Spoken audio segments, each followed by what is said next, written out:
Coucou tout le monde, je vous retrouve aujourd'hui pour un nouveau tuto. Alors bon, ça va être une petite réalisation toute simple. Donc vous voyez là j'ai un carnet que j'ai récupéré. Et comme pour beaucoup de réalisations que j'ai fait déjà, je vais juste redécorer la couverture. J'aime bien faire ça des fois. Voilà, on reçoit des carnets en cadeau, on les utilise pas, c'est l'occasion de les utiliser comme support. Et donc c'est ce que j'ai fait avec celui-là. Surtout qu'il est sympa, en couleur craft et noir là. Et donc j'ai utilisé les papiers de la dernière collection Graffiti Girl sur tension. Donc juste une petite chute de papier. Et puis je suis partie donc dans la déco de ce carnet. Alors vous voyez, c'est pas non plus une réalisation de dingue, ça reste très simple. Ça peut être rapide ou pas, ça dépend. Vous allez voir, moi ça m'a pris du temps, mais c'est toujours... ce qui me prend le plus de temps, c'est toujours la mise en page de mes embellissements, mais ça c'est tout le temps, hein. Ça sera sur toutes mes réalisations. Je crois que c'est quelque chose que j'arrive pas à faire rapidement. Ça peut arriver, hein, mais c'est assez rare. Donc là, vous voyez, j'ai choisi un papier quand même qui est assez neutre dans les formes. Enfin voilà, on reste dans des formes géométriques, mais c'est passe-partout entre guillemets. Les couleurs, donc j'aime beaucoup les couleurs bleu, violet, rose. Voilà, ça reste doux et du coup c'est assez facile normalement pour ensuite décorer la couverture avec des embellissements. Donc j'étais partie dans l'idée d'utiliser les ampoules de la planche du même nom pour mettre du contraste avec la colorisation de ces dernières. Donc là vous voyez, je vais vous montrer vite fait comment j'ai fait, hein. J'ai procédé avec les écolines. Alors ça c'est mon médium du moment. J'aime beaucoup les écolines parce c'est hyper lumineux comme couleur. Ça reste assez facile à utiliser, hein. Vous voyez, on met un peu de feutre sur le papier, on étale avec un pinceau à réservoir d'eau et les couleurs sont toujours très vives. Et ça, c'est ce que j'aime beaucoup, comparé à l'aquarelle où franchement c'est le même type de procédé, hein. Voilà, à partir du moment où on est sur un médium aquarellable, le principe reste le même. Mais l'aquarelle, l'inconvénient entre guillemets de l'aquarelle, c'est que les couleurs ont une tendance en séchant à se ternir un petit peu. Et bon, faut vraiment remettre des couches pour avoir l'effet qu'on veut, mais bon, voilà, c'est un peu plus long que les écolines. Par contre, le pétant de la couleur, il est immédiat, il reste. Et moi, c'est ce que j'aime beaucoup avec ce médium. Et puis, vous l'avez peut-être vu dans une précédente réalisation que j'avais fait pour le NSD, sur mon fond de carte ou de page d'art journal. Voilà, les couleurs, je les étale quand même assez bien en grande partie sur le motif que je vais mettre en couleur. Donc là, c'est des petits motifs, c'est plus difficile.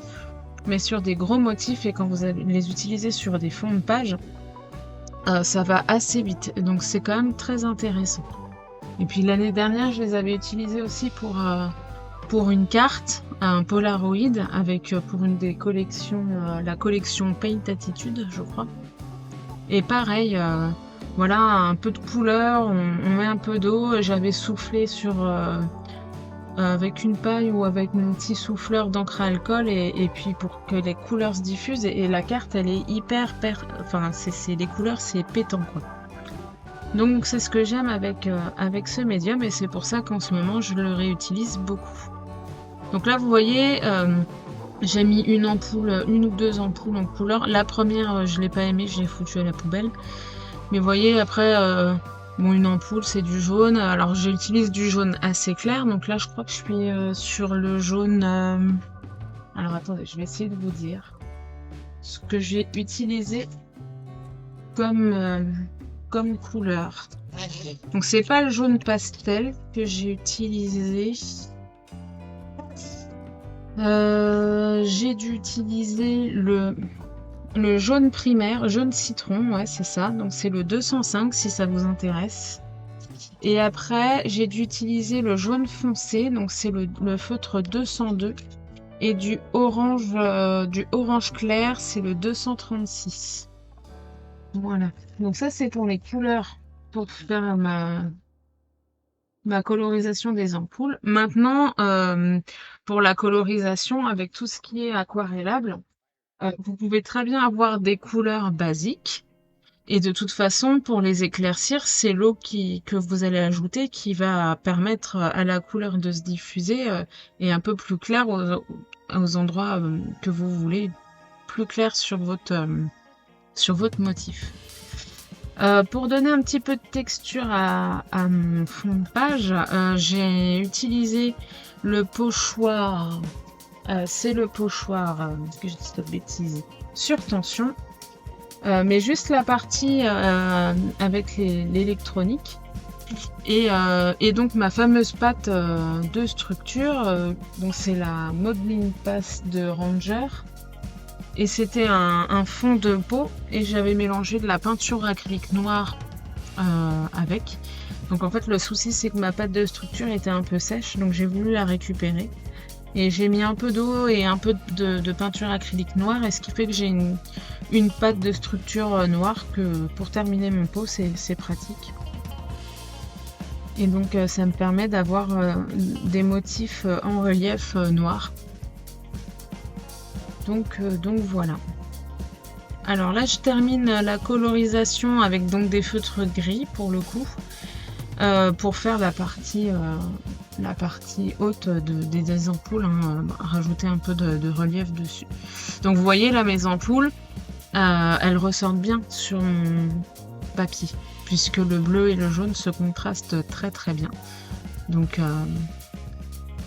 j'aimais bien beaucoup l'effet, plus l'effet de ma pâte de structure en plus. Et le masking tape que j'ai utilisé, je ne l'ai pas dit tout à l'heure, c'est le masking tape Anonymous. Donc qui ont un rapport avec la planche de tampon du même nom. Et je l'ai utilisé lui parce qu'il pareil, il est assez neutre. Et bon, on est sur un carnet de notes, donc je trouvais ça intéressant d'utiliser un alphabet dessus. Donc toujours dans la collection sur tension, j'utilise dans les papiers, il y a un des papiers avec des motifs un peu BD ou manga que je trouve super beau. Et donc j'utilise pour faire mes embellissements un petit chat. Enfin, je découpe d'abord un petit chat et un des personnages. Donc là, une jeune femme avec une chemise. Et donc je vais les utiliser pour décorer cette couverture. Donc je les découpe. Et puis vous allez voir, là je vais les disposer. Alors j'étais pas partie dans l'idée de forcément les mettre en couleur. Parce que j'avais vraiment envie de faire une réalisation assez rapidement. Mais en fait ça me plaisait pas.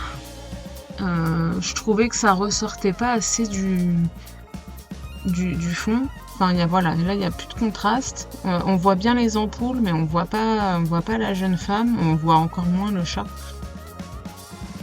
Donc ça m'embêtait un petit peu. Alors je me suis posé quand même la question, est-ce que je la mets en couleur ou pas du tout?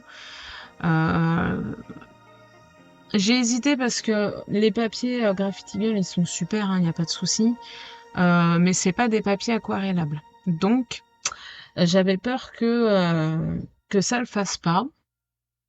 Maintenant, c'est pareil. L'avantage de l'écoline, c'est que on met déjà quand même du pigment tout de suite sur le papier et les pinceaux à réservoir d'eau, avec ces pinceaux-là, on vient juste essayer de diffuser. Bon là, vous voyez ce que je fais aussi pour éviter d'avoir quelque chose de trop marqué, mon écoline, là, je mets du feutre sur mon bureau pour prélever la couleur et ensuite la poser sur mon motif. Et puis,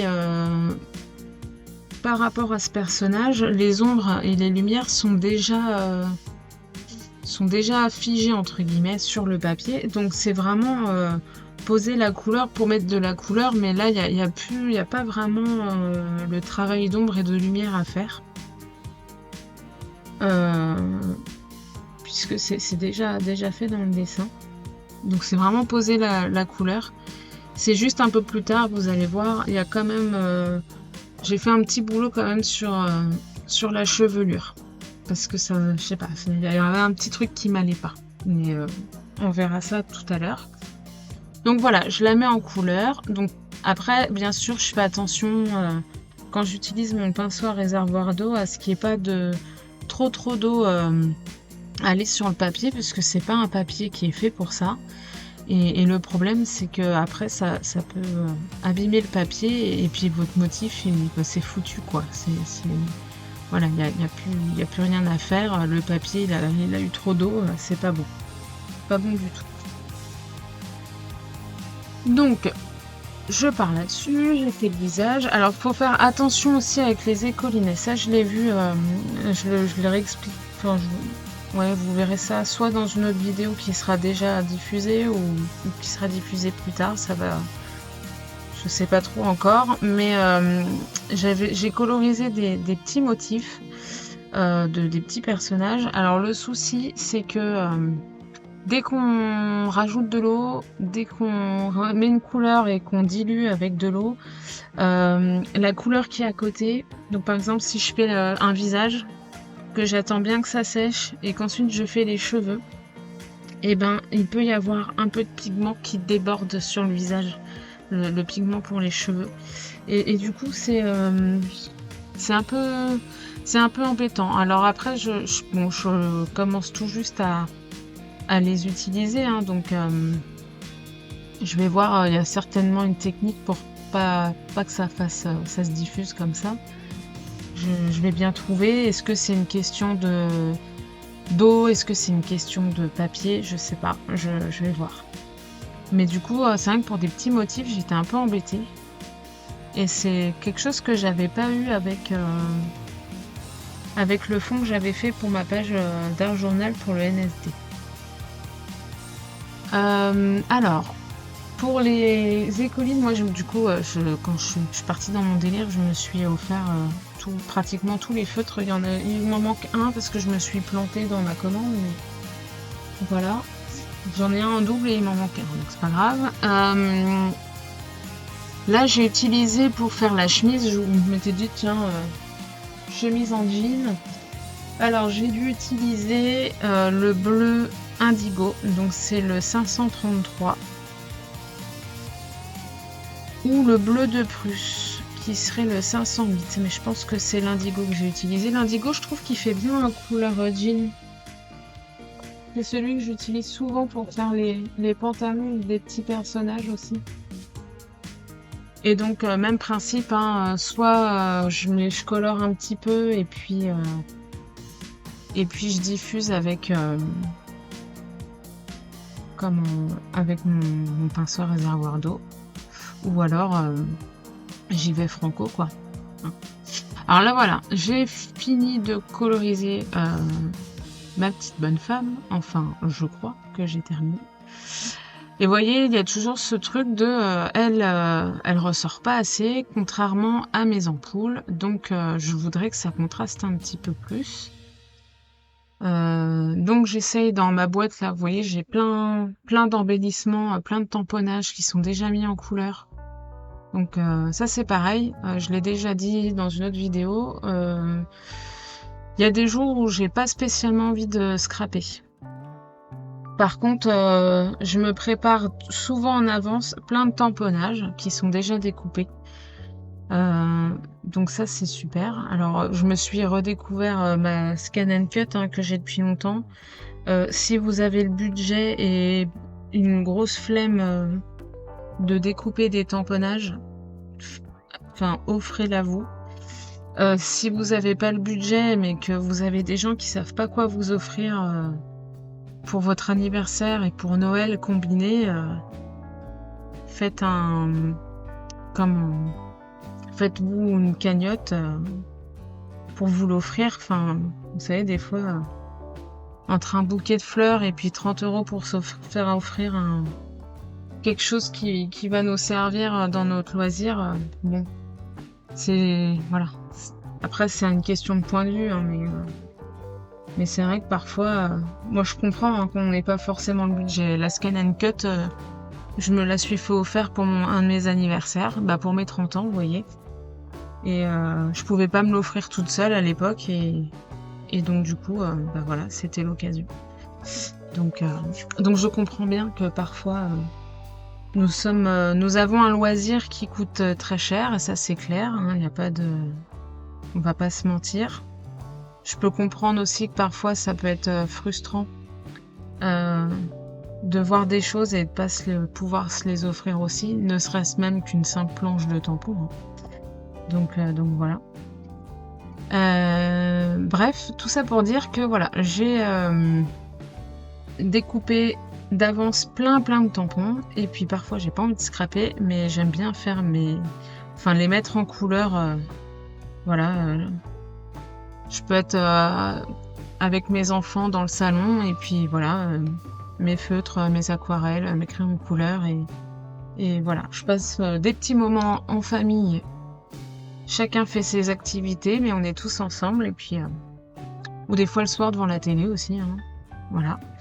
Et puis ça me permet derrière d'avoir plein d'embellissements sous la main, et puis prêt à l'emploi. Et puis du coup, j'ai juste à travailler mes fonds, j'ai juste à travailler 2-3 bricoles, et mes embellissements sont plus ou moins prêts. Enfin voilà, vous voyez, je vous dis ça, mais j'ai quand même pris le temps de mettre en couleur la petite bonne femme. Donc là, voilà, là je la retravaille de nouveau d'ailleurs, parce que je reviens un petit peu à ce qui se passe à l'écran. Comme je trouvais qu'on la voyait toujours pas assez bien, j'ai intensifié les couleurs. Donc je remets une couche de bleu sur sa chemise, et c'est là que je vais un peu plus travailler les cheveux. Là, ce que je fais, alors c'est un petit boulot, voilà. Il y a un peu de travail dessus, mais ça peut se faire assez vite. Alors je dis ça, j'ai l'habitude de faire des colorisations, donc c'est facile. Celles qui auront l'habitude, ce sera facile pour elles aussi. L'idée, c'est donc la base est assez claire, et je vais reprendre un feutre écoline. Alors celui-là, ça doit être le sépia foncé. C'est ça. C'est le 440, si ça vous intéresse. Et donc, je le mets sur ma table, et avec un de mes feutres, mes pinceaux à réservoir d'eau, là, j'essaye de prendre un qui a une mine assez fine, une pointe assez fine, et je vais ajouter du contraste à mes cheveux en faisant des petits traits fins. En fait, c'est donner le mouvement des cheveux sur la tête de la bonne femme. Donc vous voyez, elle a un chignon un petit peu en arrière. Donc l'idée, c'est de faire des traits qui suivent vraiment la chevelure, sans faire forcément toute la tête, puisque vous voyez, je vais surtout foncer la partie du chignon, vraiment là où il y a le nœud, qui sera la partie la plus foncée. Je vais laisser au milieu assez clair, puisqu'il y a de la luminosité. Et puis au niveau de la base, refoncer un petit peu. Pareil au niveau de la nuque. Et puis le chignon, pareil, foncer un petit peu plus à certains endroits. Donc ça, voilà. Et du coup, je trouve là qu'on la voit quand même un peu mieux. Donc comme je l'ai enlevé après, je l'ai collé une première fois, donc je l'ai retiré parce que ça me plaisait pas. Et vraiment pour qu'on la voit mieux, je mets des feuillages. Alors les feuillages, ils viennent de la planche Live. Donc ça vient d'une ancienne collection qui date d'1 an et demi au moins. Mais ça, c'est le genre de planche de tampon avec les fleurs. Enfin voilà, ça reste des basiques, hein, parce que je pense que dans le scrap, on met des feuillages un petit peu partout. Donc voilà, là, ça me va un peu mieux. Là, le ressort aussi un peu plus. Et le vert, bah pareil, voilà, ça ressort un petit peu de mon fond. Et puis là, je cherche dans ma petite boîte ce qui pourrait convenir. Donc voilà. Alors après, je me rends compte aussi hein, qu'avoir plein d'embellissements de près, c'est une bonne idée parce qu'effectivement, j'ai tout sous la main. Et c'est une mauvaise idée dans le sens où j'ai tellement de choses sous la main qu'il faut choisir. Et c'est là où c'est compliqué. Mais bon, je vais pas me plaindre. À un moment donné, voilà. Il y a où c'est pas bien, où c'est bien, mais voilà. Il faut quand même faut arrêter de se trouver les mauvais points sur ce qu'on fait. Alors finalement, je trouvais que les ampoules, elles faisaient trop. Elles sont trop voyantes. Du coup, je trouvais que ça nuisait un petit peu à l'ambiance du carnet. Enfin, je sais pas comment vous dire ça, mais enfin bref, c'était trop pétant quoi par rapport au reste. Ça faisait peut-être un peu trop, donc j'ai préféré les retirer. Mettre à la place le mot Dream, qui vient des die cuts de la collection, toujours sur tension, et c'est les die cuts style. Donc voilà ce que ça donne. Là, vous voyez, on voit bien le travail des cheveux. Donc voilà, un petit carnet décoré. Donc j'espère que cette vidéo vous a plu. N'hésitez pas à vous abonner, à mettre un petit pouce. Et puis on se retrouve pour une prochaine vidéo. Bye bye!